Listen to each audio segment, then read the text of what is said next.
നിങ്ങളുടെയും ഖൽബിൽ ഹബീബായ തങ്ങളോട് മഹബത്ത് വേണം. നന്നായി സ്വലാത്ത് ചൊല്ലണം. നമ്മുടെ ജീവിതത്തിൽ നബി തങ്ങളുടെ സുന്നത്തുകൾ പരമാവധി നമ്മുടെ ജീവിതത്തിലേക്ക് കൊണ്ടുവരണം. ഇതിലാ ദലീല അലാ ത്വരീഖി ഇലൽ ഇലാഹ് ഇല്ലാ മുതാബഅത്തുർ റസൂലിൽ മുക്മിലാ. എന്റെ പ്രിയമുള്ള ചെറുപ്പക്കാരെ, 5 നേരത്തെ നിസ്കാര ഖളാവല്ലേ, പരമാവധി സുന്നത്ത് നിസ്കരിക്കണേ. കളവ് പറയല്ലേ. മുത്തുനബി തങ്ങൾക്ക് ഇഷ്ടമുള്ള കാര്യമല്ല. വഞ്ചന ചെയ്യല്ലേ.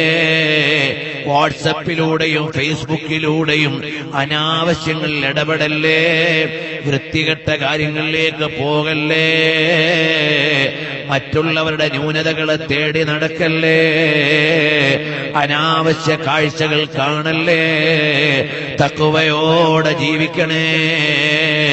എപ്പോഴാണ് മരണം വരികയെന്നറിയില്ല. ആ മരിക്കുന്ന സമയത്ത് മുത്തുനബി തങ്ങളുടെ ചിരിക്കുന്ന മുഖമൊന്ന് കാണണ്ടേ മോനെ. അല്ലാഹു നമുക്കെല്ലാം അതിനുള്ള തൗഫീഖ് നൽകട്ടെ. മരിക്കുന്ന സമയത്ത് ഹബീബായ തങ്ങളെ കണ്ട് തങ്ങൾ നമ്മളെ നോക്കി ചിരിക്കുകയാണ്. നമ്മൾ അവിടുത്തെ ചിരിക്കുന്ന മുഖം കണ്ട് സന്തോഷിക്കുകയാണ്. എന്ന അവസ്ഥയിൽ ഞങ്ങൾക്ക് നീ മരണം നൽകണേ റഹ്മാനേ. ജരീർ ഇബ്നു അബ്ദുല്ലാഹി റളിയല്ലാഹു അൻഹു എന്ന സ്വഹാബി പറയാണ്, ഞാൻ ഇസ്ലാമായതിൽ പിന്നെ ചിരിച്ചുകൊണ്ടല്ലാതെ നബി സല്ലല്ലാഹു അലൈഹി വസല്ലം തങ്ങൾ എന്നെ നോക്കിയിട്ടില്ല. എത്ര ഭാഗ്യമുള്ള സ്വഹാബിയാണ്. എത്ര സൗഭാഗ്യവാനായ സ്വഹാബിയാണ്. അതുകൊണ്ട് മഹാന്മാരായ സ്വഹാബത്തെല്ലാം നാളെ ഓടിച്ചെല്ലുമ്പോൾ പരലോകത്ത് നമുക്ക് മുത്തുനബി തങ്ങളുടെ അടുക്കലേക്ക് ഓടിച്ചെല്ലാനുള്ള ഒരു അനുമതി വേണം. എന്റെ ഉമ്മ പെങ്ങന്മാരെ, ഒരു മോശത്തരത്തിലും വീണുപോവല്ലേ. ഒരനാവശ്യത്തിലും പെട്ടുപോവല്ലേ. നിസ്കാരം ഖളാ ആക്കല്ലേ. ഖുർആൻ പാരായണം ജീവിതത്തിൽ കൊണ്ടുവരണേ. മക്കളെ നല്ലപോലെ ദീനിന്റെ വഴിയിൽ പഠിപ്പിക്കണേ. ഭർത്താക്കന്മാരുമായി നല്ല ജീവിതം നയിക്കണേ. എന്റെ പ്രിയമുള്ള സഹോദരന്മാരെ, മുത്തുനബി സല്ലല്ലാഹു അലൈഹി വസല്ലം തങ്ങൾ പറയാണ്, ഖിയാറുക്കും ഖിയാറുക്കും ലിഅഹ്ലീകും. നിങ്ങളിൽ നല്ലവർ നിങ്ങളുടെ വീട്ടുകാർക്ക് നല്ലവരാണ്. നിങ്ങളുടെ ഭാര്യമാർക്ക് നല്ലവരാണ്. നിങ്ങളെക്കുറിച്ച് നിങ്ങളുടെ ഭാര്യയ്ക്ക് നല്ല അഭിപ്രായമാണോ പറയാനുള്ളത്? എന്നാൽ നിങ്ങൾ നല്ലവരാണ്. നിങ്ങളുടെ നാട്ടിൽ നല്ല ആളാണ്, വീട്ടിൽ മോശമായ ആളാണെങ്കിൽ നിങ്ങൾക്ക് റബ്ബിന്റെ അടുക്കൽ വില കുറവാണ്. ഖിയാറുക്കും ഖിയാറുക്കും ലിഅഹ്ലീകും. നിങ്ങളുടെ ഭാര്യമാർക്ക് നിങ്ങളെക്കുറിച്ച് എന്താണ് പറയാനുള്ളത്? നല്ലതാണോ? എന്നാൽ നിങ്ങൾ നല്ലവരാണ്. അന ഖൈറുക്കും ലിഅഹ്ലീ. എന്റെ ഭാര്യമാരെന്നെ കുറിച്ച് കംപ്ലൈന്റ് പറയൂല. ഞാൻ എന്റെ വീട്ടുകാരോട് നല്ല രൂപത്തിൽ ജീവിക്കുന്ന ആളാണ്. നിങ്ങളും നിങ്ങളുടെ ഭാര്യമാരോട് നല്ലവരായി ജീവിക്കണം. എന്റെ ഉമ്മ പെങ്ങന്മാരെ, അതേ നബി സല്ലല്ലാഹു അലൈഹി വസല്ലം തങ്ങൾ പറയാണ്, ഇദാ മാതത് ഇംറഅത്തുൻ വസൗജുഹാ റാദിൻ അൻഹാ. ഒരു ഭാര്യ, ഒരു സ്ത്രീ മരണപ്പെട്ടു. ആ സ്ത്രീയെക്കുറിച്ച് ഭർത്താവിന് പൊരുത്തമാണ്, വിരോധമില്ല, ദേഷ്യമില്ല. ആ നിലക്കാണ് ഒരു പെണ്ണ് മരിക്കുന്നതെങ്കിൽ ദഖലത്തിൽ ജന്ന, അവള് സ്വർഗത്തിൽ കടന്നതു തന്നെ. ഒരു സ്ത്രീ വീട് നല്ലതുപോലെ പരിപാലിച്ചു, മക്കളെ നല്ലതുപോലെ പരിചരിച്ചു, ഭർത്താവിനെ വേണ്ട പോലെ അനുസരിച്ചു, ഭർത്താവിന്റെ സ്വത്ത് സൂക്ഷ്മതയോടെ വിനിയോഗിച്ചു. അങ്ങനെ നല്ല ചിട്ടയിൽ ജീവിക്കുന്ന ഒരു സ്ത്രീയാണെങ്കിൽ അല്ലാഹുവിന്റെ മാർഗത്തിൽ ധർമ്മസമരം ചെയ്യുന്ന പുരുഷന്മാരെ പോലെയുള്ള പദവി ആ സ്ത്രീക്കുണ്ടെന്ന് പഠിപ്പിച്ച മതമാണ് ഇസ്ലാം. എന്റെ ഉമ്മ പെങ്ങന്മാരെ, നബി സല്ലല്ലാഹു അലൈഹി വസല്ലം തങ്ങൾ ജനിച്ചു വീഴുമ്പോൾ വാപ്പയില്ല. വാപ്പയുടെയും ഉമ്മയുടെയും സ്ഥാനം ഒരു സ്ത്രീയാണ് ഏറ്റെടുത്തത്. അതാണ് ഉമ്മുൻ നബി ആമിന ബിന്ത് വഹബ് റളിയല്ലാഹു അൻഹാ. പിന്നീട് മുത്തുനബി തങ്ങളെ നോക്കിയത് ഹലീമ ബീവി റളിയല്ലാഹു അൻഹയാണ്. അന്ന് താരാട്ടുപാടി വളർത്തിയത് ഷൈമ ബീവി എന്നവരാണ്. പിന്നെ മുത്തുനബി തങ്ങൾക്ക് മക്കത്ത് വസ്ത്രമലക്കി കൊടുത്തതും തങ്ങൾക്ക് വേണ്ട ഖിദ്മത്ത് ചെയ്തതും അലി റളിയല്ലാഹു അൻഹുവിന്റെ ഉമ്മയായ മുത്തുനബി തങ്ങളുടെ മൂത്താപ്പയുടെ ഭാര്യയായ മഹദിയായ ഫാത്തിമ ബിന്ത് അസദ് എന്നവരാണ്. പിന്നീട് ഇടയിൽ മുത്തുനബി തങ്ങൾക്ക് സേവനം ചെയ്തത് സുവൈബത്തുൽ അസ്ലമിയ എന്ന മഹദിയാണ്.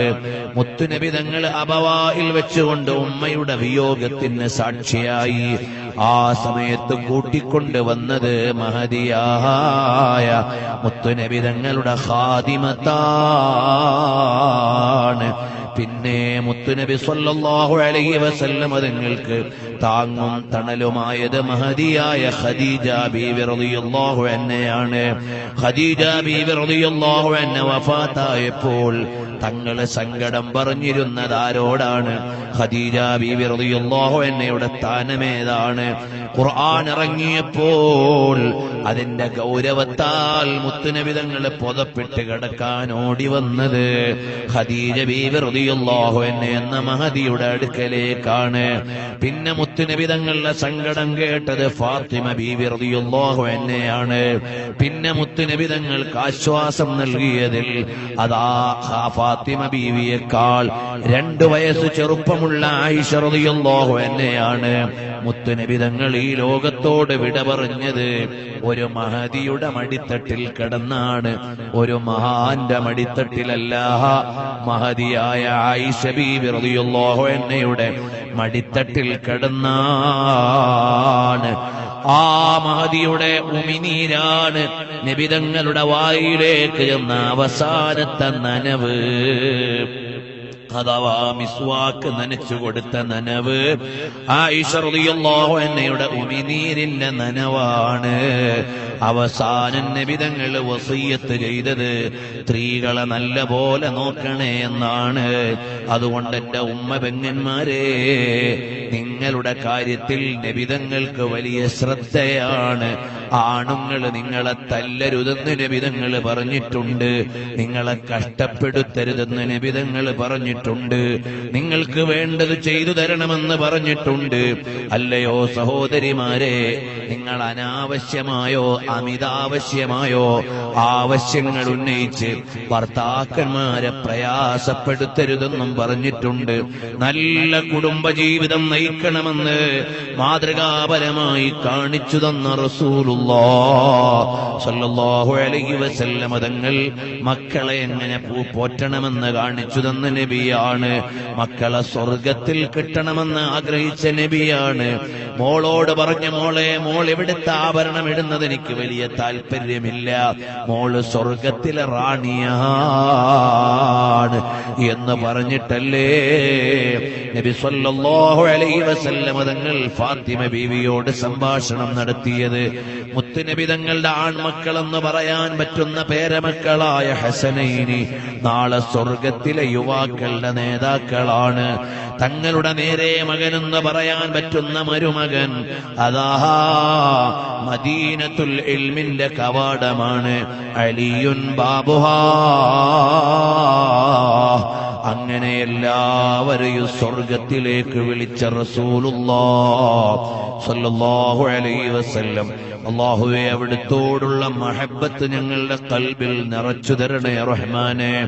ഒരുപാട് തവണ മദീനയിലെത്താൻ ഞങ്ങൾക്ക് തൗഫീഖ് നൽകണം അല്ലാഹ്. ഒരു 10 സ്വലാത്ത് ചൊല്ലി നമുക്ക് ദുആ ചെയ്യാം. അല്ലാഹു ജല്ല ജലാലുഹു നമ്മുടെ എല്ലാ കാര്യങ്ങളിലും ഖൈർ നൽകുമാറാകട്ടെ.